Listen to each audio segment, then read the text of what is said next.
Okay, that's enough.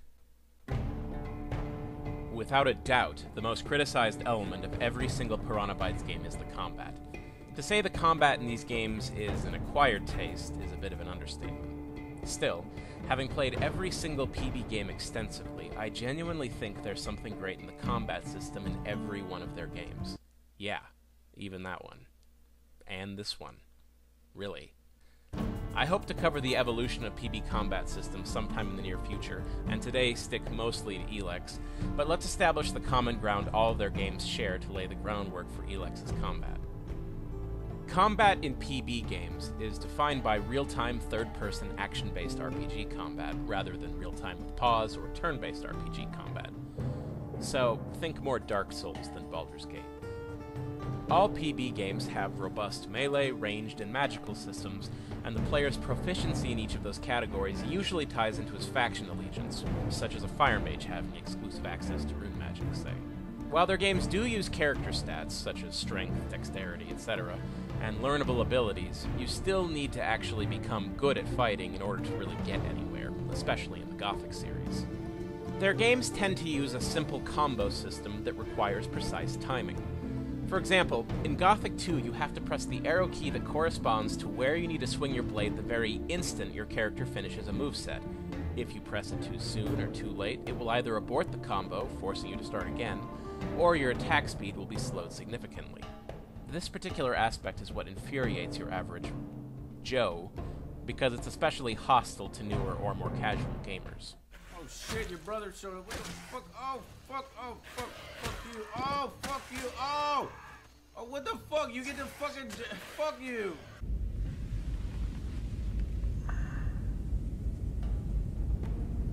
PB games primarily use handmade keyframe animations rather than motion capture animations. This makes many of the combat animations seem less natural and a bit jerky, especially compared to AAA modern games. You've probably seen the words jank or Eurojank thrown around on places like NeoGAF to describe the lower-budget European RPGs such as those made by Spiders, and that's Spiders the company, not Spiders the things that are bears. And Piranha Bytes isn't just the crown jewel of the jank genre, they basically founded the whole thing.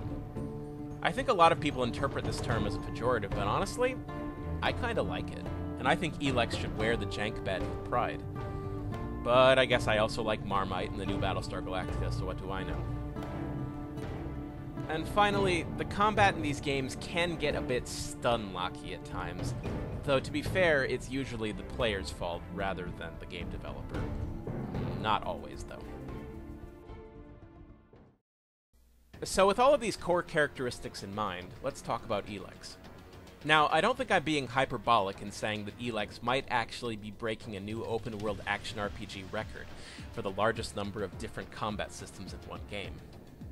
At a glance, we've got one-handed melee combat, sword and shield melee combat, two-handed melee combat, bows and arrows, thrown explosives like grenades, placed explosives like mines, gunpowder projectile weaponry like bolt-action rifles and shotguns, futuristic pew-pew laser weaponry that's closer to a blaster than a phaser, explosive projectile weapons such as grenade and rocket launchers, and last but most certainly not least, magic, which in and of itself would probably warrant an entire video dedicated to it. Honestly, it's probably for the best PB has been pretty tight-lipped about the magic system, or we'd be here for hours. What's impressive is that almost all of these combat styles have their own animation sets and independent systems. So, you have to manage a stamina bar and a combo meter when you're using melee attacks. Ranged weapons have multiple ammunition types that you'll need to hot swap between based on who you're fighting and what their resistances are. And magic? The mana bar is back, and so are potion drinking animations. And then don't forget the jetpack, which can be mixed in with any of the above attacks. And there's even more. It would appear there's an elemental component to the game, such as this flaming sword seen here, although to my knowledge, the number of different types of elements, whether or not they can be added or removed from items, and how important their role in the combat is unknown to me at the moment. If you have any information about this, be sure to let me know in the comments below. All of this is then grounded on the excellent tried-and-true RPG attribute system, with 5 high-level statistics the player can freely distribute points into on level up. This then increases weapon proficiency and the corresponding stat, and also unlocks higher level items for the player to use, such as weapons or gear. Side note, I think it's worth pointing out this is the first time PB has done anything quite like this. While there were high level stats in the entire Gothic series, you had to split your ability points with your attribute points via a trainer. That's an actual trainer. You know, characters in the game, not a cheating program. Then, for Risen 2 and 3, they added the much-maligned Glory system, where you essentially bought attributes with experience points. So I think it's kind of funny that perhaps the most traditional aspect of ELEX is also the most novel to its developer.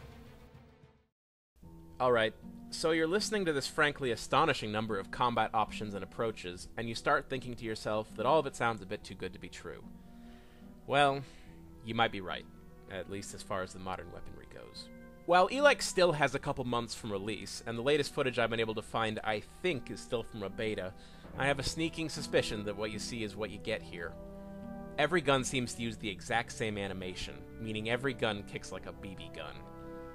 I don't mind this with energy weapons or even powder weapons. I mean, maybe the reason the Outlaw outfit looks like it's made out of packing peanuts wrapped in duct tape is because it's literally a walking shock absorber. But when a 75-kilogram grenade launcher the player character struggles to hold at even a 90-degree angle with the ground kicks with all the ferocity of this? What are you asking? Oh.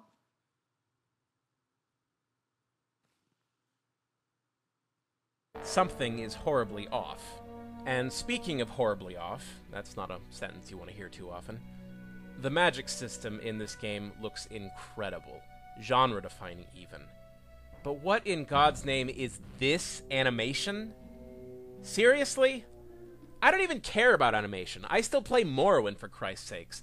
But this honestly looks like the hero was trying to do the world's most timid and insincere brofist over and over and over again. And it looks like it's literally the only magic animation in the entire game. I mean...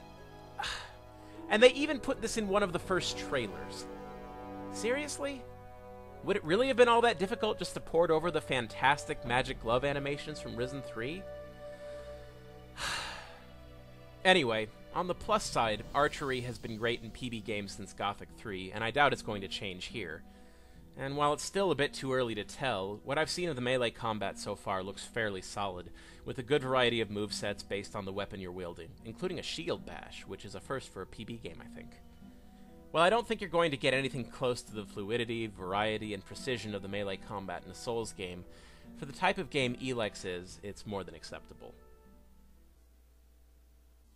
I think in order to really enjoy the combat in ELEX, you'll have to temper your expectations a bit before you enter the game.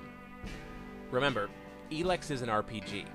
RPGs are fundamentally more about mechanics than they are twitch action. At least, good RPGs are. ELEX exchanges polish for volume and variety. Do you know why The Witcher 3 had such excellent combat animations? It was because you could only ever be a one-handed sword-wielding alcoholic paladin with a handy crossbow that does no damage. In ELEX, the options are nearly limitless. Guns and heavy weapons, while projectile-based rather than hit scanning, will still probably handle more like Fallout 3 than a true third-person shooter, especially since there doesn't seem to be any kind of cover mechanic for either the enemies or the player. Like all PB games, expect the combat in the opening hours of the game to be a limited and grueling affair with a few number of different abilities and not much to unlock. But remember, this is by design. On that note, remember that death is actually an important part of a hardcore action RPG, and I strongly doubt ELEX will be any different. In fact, if you're not dying at least sometimes, you're either playing on too low a difficulty, or maybe the game itself has balancing issues. And finally, if you learn to love the jank will love you back. And that's all I have to say for now on the combat in ELEX. I think we'll just have to wait for the full game to see how it all fits together. Here's a question I've been ruminating on for a while. If the actual mechanics of a combat system are good, does the quality of the animations really matter? If you think they do, why do you feel this way? I guess what comes to mind for me is Severance Blade of Darkness. Even though the animations in that game are laughable by modern standards, it's still one of the most satisfying combat systems in any game to date. What about you? So I guess that's it. Thanks for watching. Bye.